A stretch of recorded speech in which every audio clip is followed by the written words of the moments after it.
Good morning, everybody. Welcome to Happy Monday with the Rabbinic Cynic. I am Rabbi Andrew Allen Bentley, Rabbi Dude, or just call me the Rabbinic Cynic. That seems to be, that's my new moniker, the Rabbinic Cynic. As I've said before, if you like this podcast, go to my YouTube channel. I stream it on Facebook and YouTube. I also post a link afterwards on YouTube. So trying to get some YouTube subscribers, working this all out. So hit like and subscribe on YouTube when you see the link on Facebook, and then you can watch it on YouTube or Facebook. It's all good to me. And also, as I explained before, if you are interested in questions, you see below, you can ask me, you can send me an email to rabbibentley@gmail.com. I'll leave it on for the whole podcast, and anything you wanted to know about Judaism but were afraid to ask, or anything really. What kind of guitars do I like? You see some guitars in the background. I'm switching them around.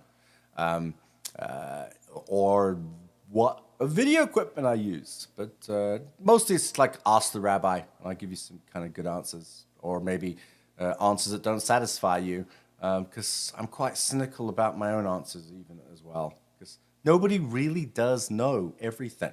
That's the first thing we have to learn in life, is what we don't know. And that segues me into the title of this episode is The Sound of Silence. Everyone loves that Simon Garfunkel song. But this is not, I'm not going to do a performance of Sound of Silence, although maybe one time I will. But the Sound of Silence at this time of the year, and we just had Rosh Chodesh Elul, which means it's the new month of Elul, which is a Hebrew month in the calendar. It's the Jewish month that comes, it's the month before Rosh Hashanah. And the new year falls right at the end of this month. And one of the traditions that we have at this time of the year is to blow the shofar. What is a shofar? So I'm going to do a show and tell here, right? This is a ram's horn, right? And if you remember from the book of Joshua, it was used to blow down, they blew the shofar to bring down the walls of Jericho.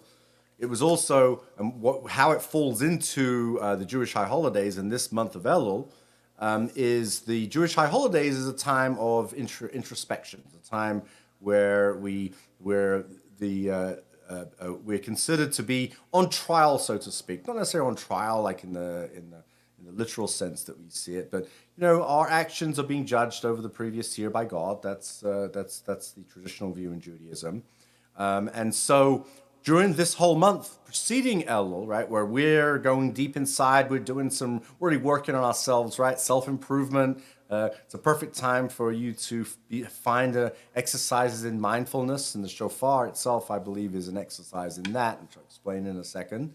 But why do we blow it through this first month, right? Everyone imagines you go to Rosh Hashanah services and you hear the shofar being blown, and that's a very powerful experience. We have many different parts of the service, and different traditions have different ways that they incorporate it into the service.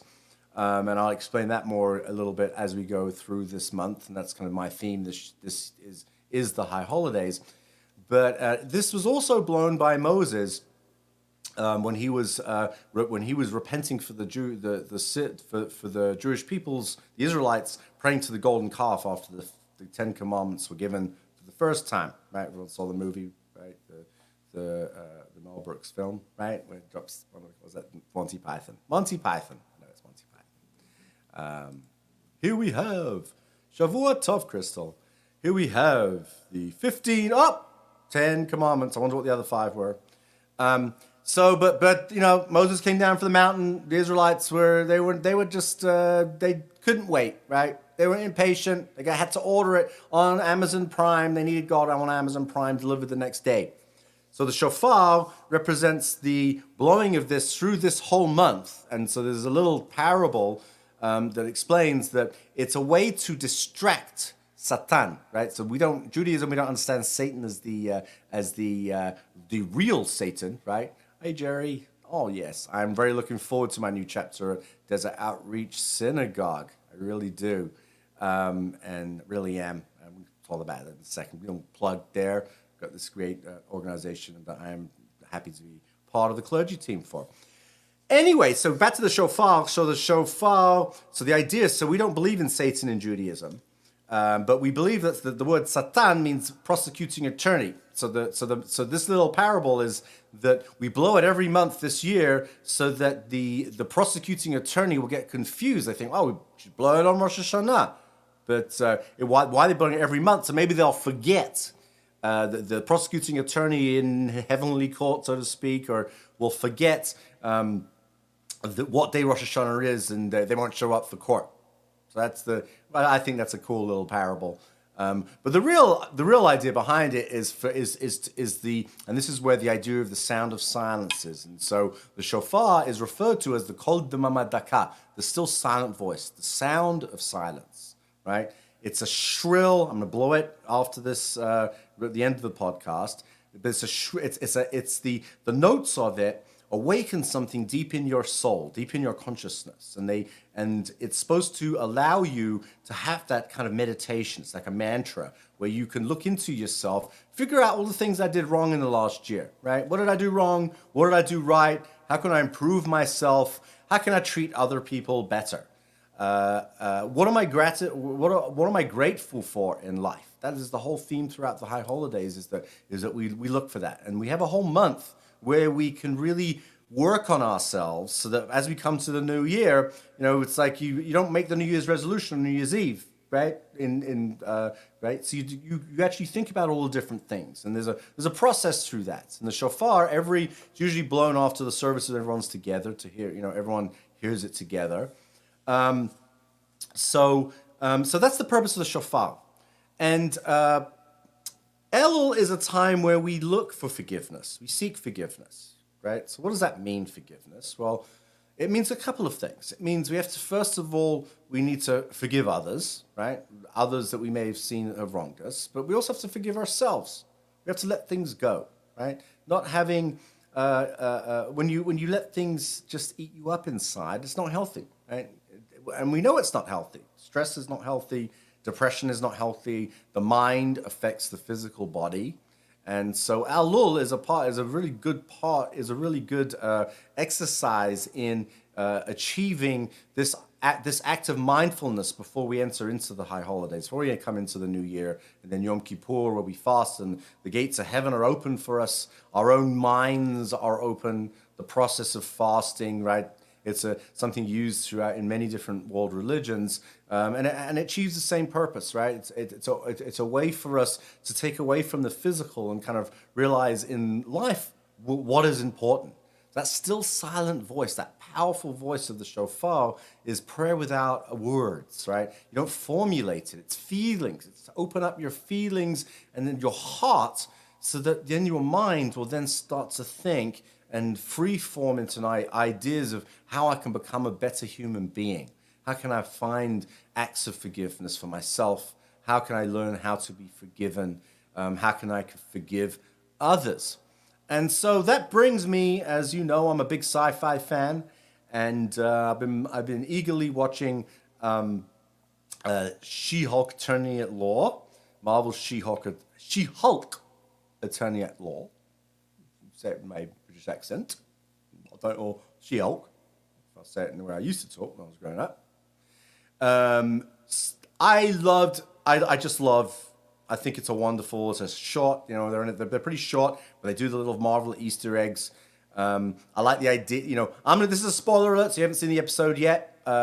Stop watching, or I'm not going to give all of it away, so you can keep watching, but it's a spoiler alert anyway. So we all know, so the She-Hulk, she has to move into a different position in her job. She saved everybody in the courthouse, and what did she get for it? She got fired. She got fired, and she got a job working for the enemy, working for the attorneys who represent evil superheroes, right? So they're not really superheroes, the evil people with powers. So the first job she got was representing Tim Roth, right? You all remember the old episode, Tim Roth, he was this super soldier, and he was a soldier who was in charge of bringing the Hulk in, right? The Edward Norton Hulk, not the Ruffalo Hulk, he was injected with all this stuff, and it made him evil, and he tried to kill the Hulk. And so and as we know, the Hulk is the She-Hulk's cousin. So she kind of felt a little bit guilty for taking this case. But when she heard his arguments for this case, and I thought, I love Tim Roth, right? He's my homeboy. Nice, another Brit.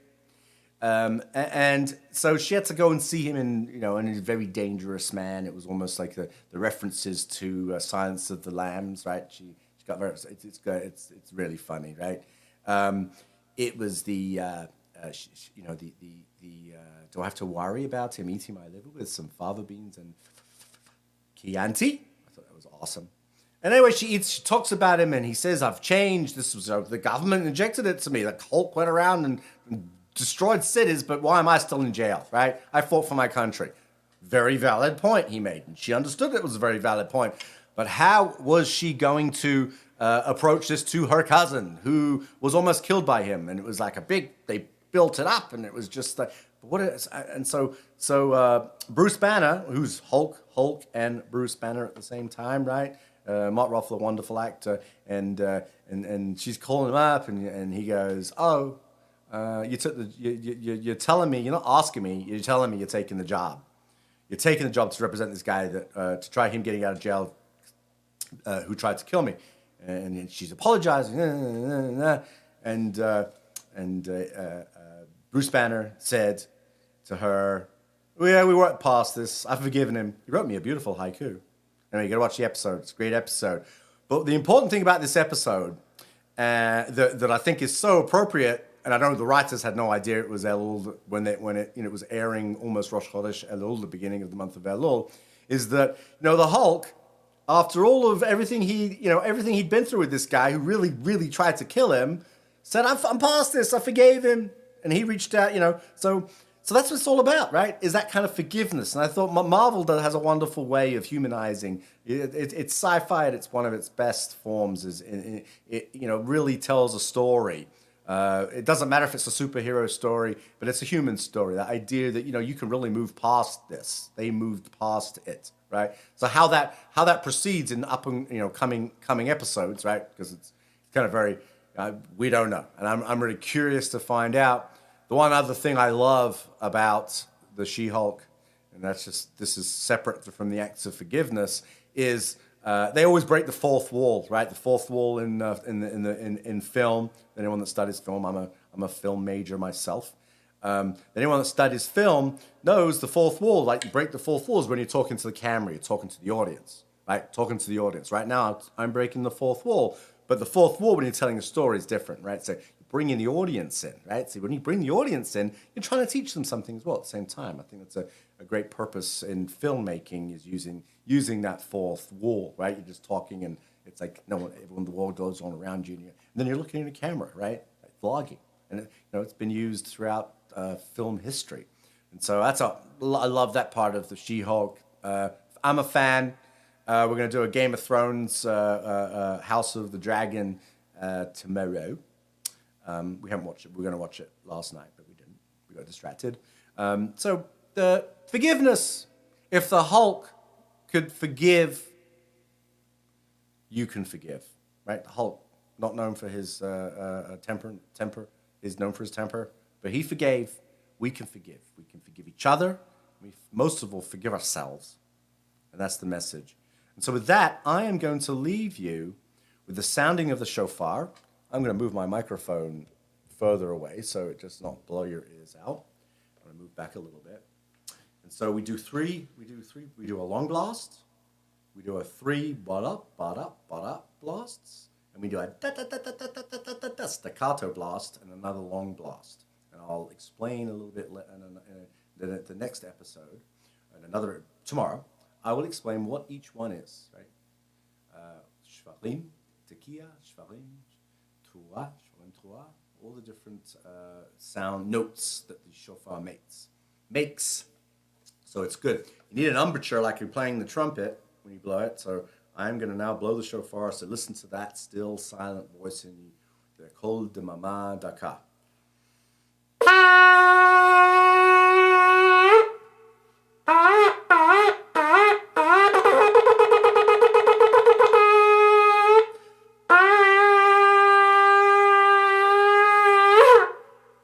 There you go.